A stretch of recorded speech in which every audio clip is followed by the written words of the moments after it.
Kasi itong BCP nakakaasar, nakakagigil. Kasi di ba dapat humingi na lang sila ng tawad or pasyensya sa mga magulang at mga estudyante.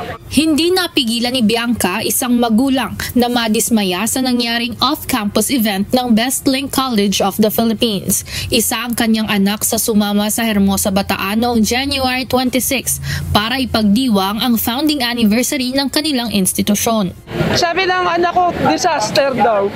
Kasi hindi maganda yung sabihin. Hindi talaga siya well-organized. Sobrang pagod aniya ang naranasan ng kanyang anak sa naturang off-campus activity. Mandatory din ang sinagawang aktibidad kaya napilitan siyang pasamahin ito. Ganito rin ang hinaing ni Faye, magulang ng 2 estudyanteng nag-aaral sa BCP. Ayaw mang pasamahin ang mga anak, ngunit dahil sa takot na hindi pumasa ang mga ito sa eskwelahan, pinayagan na niyang sumama ang mga ito sa Bataan. Ang anak niyang 3rd year college, alas 11 na ng gabi nagka-uwi, habang ang 1st year college naman ay inabot ng alas 3 ng madaling araw bago nakarating sa kanilang bahay. Pag hindi kasi sila sasama, pwede silang bumagsak or else pag may ipapagawa sa kanila, napahihirapan sila dun sa mga gagawin nila. Ayon kay Devi, isang 3rd year Bachelor of Library and Information Science student sa Bestlink College, maituturing niya na mala-death march ang kanilang naging experience. Yung program po sobrang rush, hindi planado. Tapos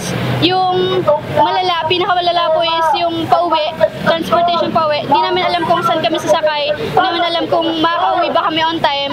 Ayun, so bale, walang nasunod sa pinagkasunduan. Naglabas naman ng pahayag ang BCP kung saan mariing pinabulaanan nito ang mga kumakalat na impormasyon sa social media tungkol sa isinagawang off-campus event.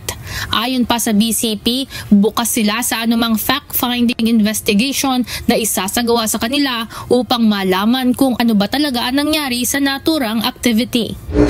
Hindi naman pumabor sa ilang mga estudyante at magulang ang inilabas na pahayag ng BCP.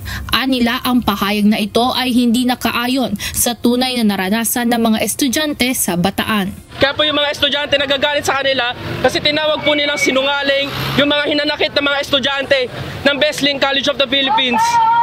Nagtipon-tipon naman sa harapan ng institusyon ng ilang mga grupo upang ipakita ang pagtuligsa sa mga pamamaraan ng paaralan pagdating sa mga ganitong klaseng aktibidad. Layon ng kilos protesta na ito na iparating ang hinaing ng mga estudyante pagdating sa umano'y maling pamamalakad ng Bestlink College of the Philippines o BCP pagdating sa mga off-campus activities, pati na rin ang umano'y pagtakas ng administrasyon ng institusyon sa kanilang responsibilidad pagdating sa kanilang mga mag-aaral. Nanawagan po kami para sa Bestlink na paunlarin nila yung sistema nila, lalo na sa mga tours. Sana baguhin na nila yung sistema nila, ayusin nila yung pamamalakad at siguraduhin nila yung kaligtasan at kapakanan ng mga estudyante. Una nang naglabas ng paalala ang Quezon City Local Government Unit na responsibilidad ng mga paaralan na maging metikuloso sa pagpaplano ng mga malalaking klaseng event at makipag-ugnayan sa mga kinauukulang otoridad upang masiguro ang kaligtasan ng bawat mag-aaral. Ivan Alvarez, UNTV News and Rescue. Diyos ang aming sandigan, serbisyo publiko ang aming pinahahalagahan.